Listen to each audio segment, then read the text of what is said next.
And then I was asked to come out to MGM, and they cast me in the first movie I did with Elvis Presley as his leading lady, and it was called Girl Happy in 1964.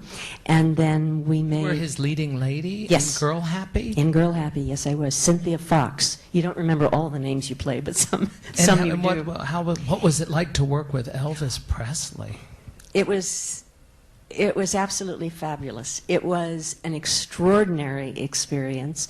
I hadn't been a huge, gigantic, screaming Elvis Presley fan. I liked him, and I liked a lot of his records, but at that point in my life, who I was in love with was Jimmy Stewart. I had sort of somewhat a different sensibility, I guess. Mm-hmm. So, but I was cast in this movie, and I knew, and it was a sweet movie. It was a nice, it was an Elvis Presley movie, but it was one of his better ones, I have to say. It's the first day of shooting. I'm on the set, and best way I can describe it is you just, something was happening, and I didn't know what it was, and everybody kind of stopped, and I looked over, and from that end of the soundstage, it was Elvis, and he was walking in. He wasn't doing anything. He was walking in, and the presence that this man had, you couldn't talk, nobody did anything. You just sort of stopped and watched him. And I remember thinking, oh my God, it's Elvis Presley. I'm never going to be able to even open my mouth around him. I suddenly, all my years of, oh, Jimmy Stewart's for me. This man was just so, he was beautiful, and but just a charisma that was just amazing. I'm happy to say, very happy to say, we became, you know how you meet certain people sometimes and you say hello and the other person says hello and you just, it's just a click. You feel like you've known each other forever. Yeah, it's always amazing and interesting when that happens. And that happened for Elvis and for me. We just clicked. I ended up doing, Mike announced yesterday that I was the only person who ever did 3 movies with him. So, I mean, that is true.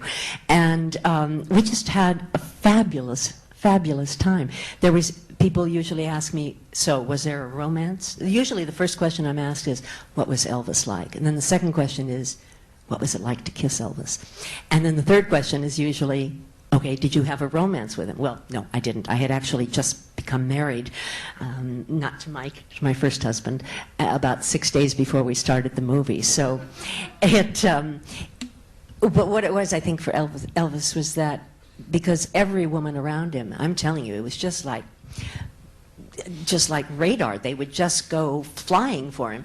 And he got it that I really liked him at the beginning, and we ended up truly loving each other, but there was no romantic involvement, and I think he didn't have that almost at any time in his life, and I think it was very refreshing for him, and I think allowed him to relax in a way that he probably wasn't able to when the flirtatious thing was going on. But I loved him. He was charming. I miss him to this day, always will miss him, and he was that Southern gentleman that we all loved and thought of, and I just ache for what happened with him. It should never have happened, and he was being another victim of show business, really. Yes, he was. I mean, he made a lot of choices that were bad choices, but it came out of. I always say he was a boy, 19 years old, from Tupelo, Mississippi, and the second movie that I made with him, we did in 1966, and we were shooting out at MGM.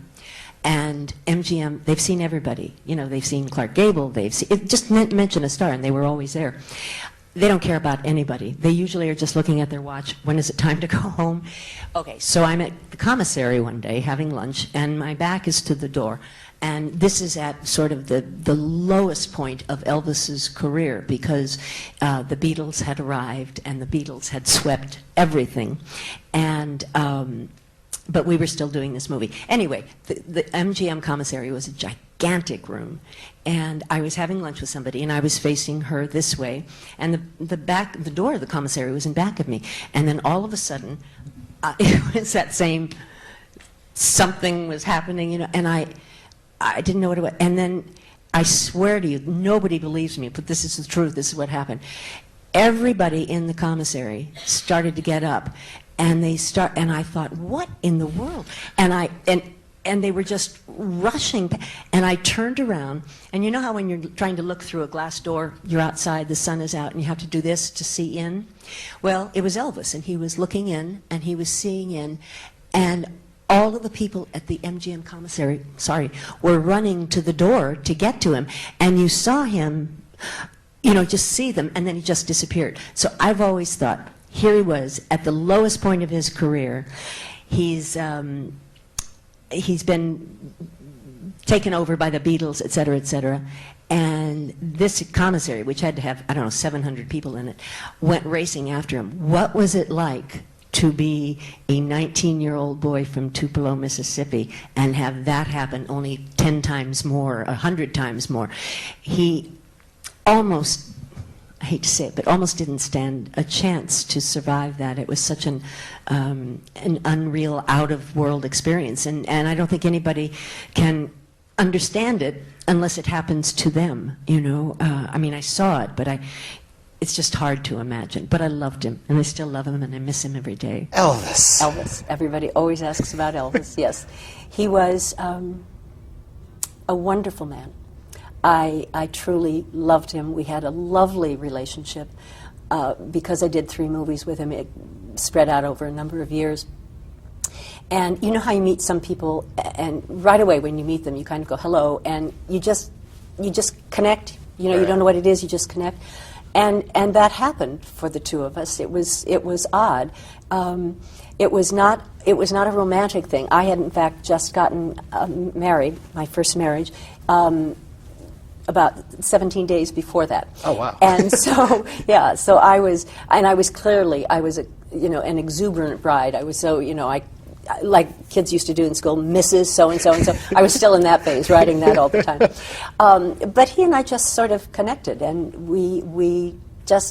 it just grew from there. And he was just a very sweet.